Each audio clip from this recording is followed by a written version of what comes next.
Mung neng kami ni bipang mitwa ngering plakat ing cire new free thur kana bun sang tata bukla ke lah tip ke rim juan du ra này hempat nục là tui xem hang tui kyang một lời ngày giờ nó kyang lời ngày mung pa nhược việc như thế mitwa giờ nó nít lời này lệ rim ta đã thâu ta bổ đã bộ kyang ố lời là có bị pet ta cất lấy cất lấy đằng mạ lần là ta bộ tu cất lấy đằng về lằng sang nộ nạ bẹ nông doy tapu giờ nó lấy chơi new free này mitwa đùng ra sắp lấy giật lê crop hay mông cặp lệ kyang nó buồn sang xem lằng chim bắt mềm đã cất lấy bây giờ mà ta lằng kyang ạt chứ mà ta xem kyang có heal mộ dah bread itlang pre một lấy nhiên kle tí bằng prọ lại đi grop remo nó nít lại này lệ cọ nhiều chi chúng tôi tin vào tự do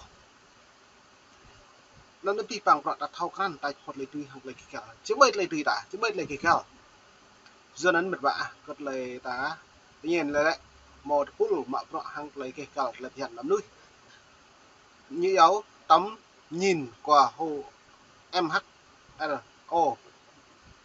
là hòa bình và tự do. Đây người thượng dân tộc bản địa. Giữa người thường dân tộc bản địa Tây Nguyên đã được sống trên quê hương tổ tiên của mình. Nó trả lời lâu tung cùng tại bộ hiểm phá tí bằng rõ nhưng mà ta lệ tạm nuôi càng nó tụ lần lá đăng bộ mộ nó khá đá mệt và khá đá nòng môn khá đá nạ rinh ta tụ cha răng nó mới chừng chìa này sao mà lần là tapu cái nông doài tapu nạ rinh tapu tập thầu rồi rạ này doan như túi bị pet rạ này như túi nhẹ sát nhẹ tăng lùm ta xăm hiểm phá hãy mong ca hãy lập từ nhiều po như sự lệ làm cha đặt cái nhiều po dưới nó mình làm đúng hàng lại đã này công ty bằng mày ba về để buộc lại thông nhiên cờ lên này dừa trẻ phun lâu mỏ này công ty bằng họ phun chậm rồi có phun như vậy dừa hàng lại cái cao mà cờ lại phiền cái nắm nuôi cô phun một lần nên hàng này lại bình duyên nhiều hụi với mạng nhiều dạp cái tài nhiều lệ cái tạm nuôi người dân bản địa em xem những dạp duyên bác duyên nào như lệ một tài dân bản địa mộ như chưa có dạp ta người thượng lên trong người vùng cao lên trong nhiều dạp tám nuôi dân tộc thiểu số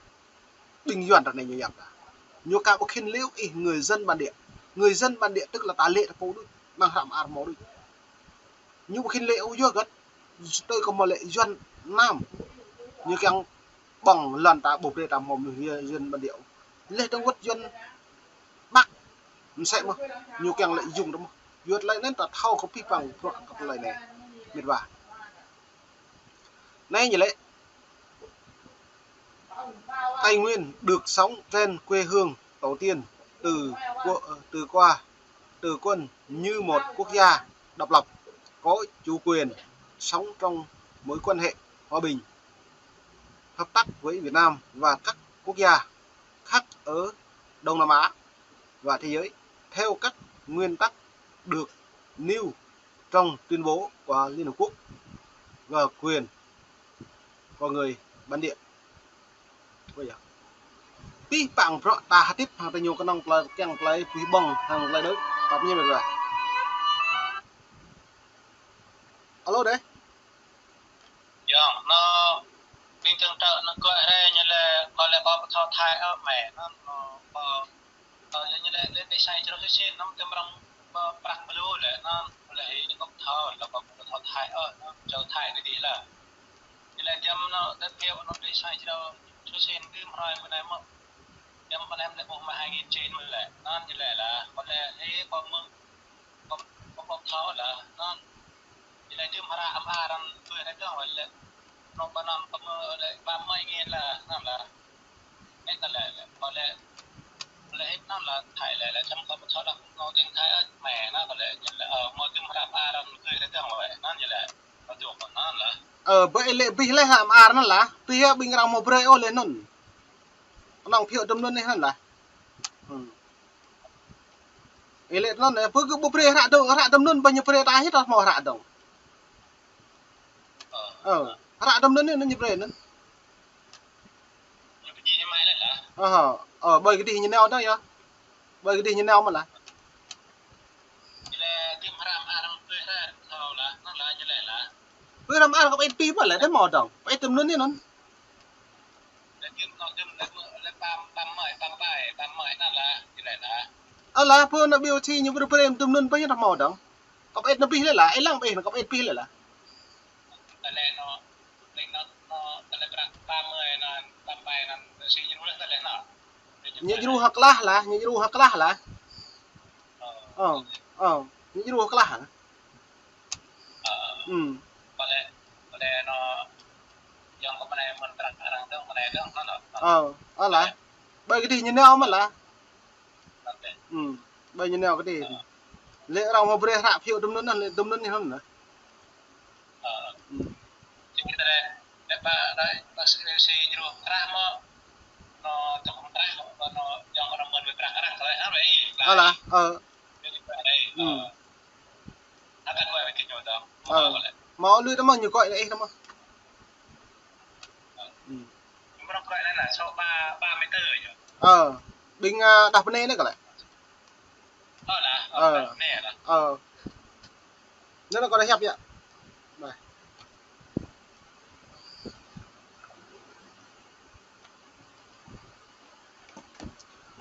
Giờ nó mệt bà, có mày làm đung hàng lại là lê bắp nhé cơ hẹp bình cung cấp dầu để cất lại hàm a ra đằng tại nhà hạ cất lại dạng sải chứ đâu. Dẫn lại tung klum có mày càng đá hàng lại rọa về biết bằng hàng lại buồn sang tập buộc lạ. Thầu bị nhiên cơ bọ nhiều ngã lê tưng hàng tập buộc tầm bọ hạ này yon thêm bà. Nó nên nhầm tập nên nào chứ có tại là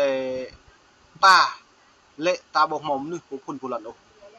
Sam lệ mang hàm ar ta mò lệ ta po ta kan ta thâu ta chinh của phun lần. Giờ ta tầm nuôi gì cứ ta lệ chinh của nuôi của phun lần. Giờ nó mình bà. Nó lại tung klum có mày cầm đá hàng rọ về. Biết bằng nạ riêng buồn sang. Ít xem lăng rẽ pul lệ mạ rọ hàng lại buồn cùng. Giờ nó nạ qua ra pipang ta bộc ra này. Hà này lu nạ bộ qua tổ đinh, lu nạ play tổ hủy, lu mệt và tổ ở. Cái giặt cơ trở lại pipang pro cảm thọc ăn nhưng bạn pro ai chụp một lấy đi. Nhưng bạn lần cha mong ta nhà đi cả đã làm cả rồi. Giờ nó được vậy. Nó có rạc lệ tao rồi đừng. Là chôn mạng còn lại này bố. Tây Nguyên được sống trên quê hương tổ tiên từ qua như một quốc gia độc lập có chủ quyền sống trong mối quan hệ hòa bình. Ta mong đừng đã tiếp hàng lại đập nàng ta bỏ màu xoa hắn đều cộ lần lời play đi bật tình này. Nó như lại này hợp tác với Việt Nam và các quốc gia khác ở Đông Nam Á và thế giới theo các nguyên tắc được nêu trong tuyên bố của Liên Hợp Quốc về quyền con người bản địa. Cho nên lại này đã buộc hàng lại tung klum hàng lại dàn cả bộ lần này hiệp bạn ta chỉ phục một lần. Lê trông hòa bình và tự do cho đồng bào người thượng dân tộc bản địa ăn nặc chữ chèng nhiều. Nguyên được sống trên quê hương tổ tiên từ qua là một quốc gia độc lập có chủ quyền trong mối quan hệ hòa bình hợp tác với Việt Nam và các nước trên thế giới Đông Nam Á thế giới theo các nguyên tắc được nêu trong tuyên bố của Liên Hợp Quốc. Nó nên vi phạm rõ hạt rẽ đang tùy nhiên lệ thầu hạt rẽ của mạo rõ hàng lấy nhiều MHR có lấy mạo rõ cật lại buôn sang ra. Dưới đó lời này hàng đã đặt tôi xem tôi lăng buộc cái việc bằng ta mô hủy là cần một đinh mệt bà. Dưới cái lệ ta cần mô hủy cần một đinh dưới ta hàng lấy tôm klum pi bằng hàng lấy mạo rõ cơ ta lấy nhố với nhiên luôn nhá dần như rùng mạ mống thốn tuột luôn xa tuột luôn xa do nó như lệ pi bằng rõ hàng lại này MHR nó lại đạp rõ hàng polo hợp nhé rồi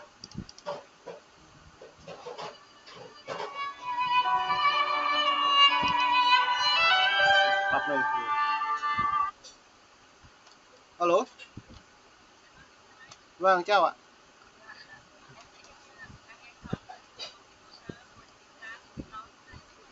Vâng, đúng rồi. Đúng rồi, nó không biết tiếng Việt mà thằng nào ông đang không biết tiếng Việt đâu.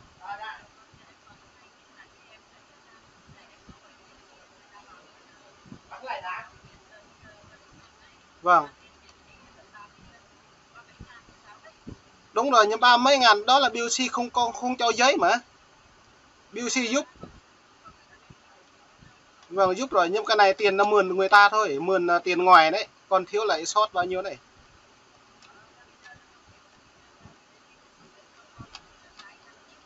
Vâng, đúng rồi. Vâng, đúng rồi, cảm ơn nhỉ. Vâng, chào.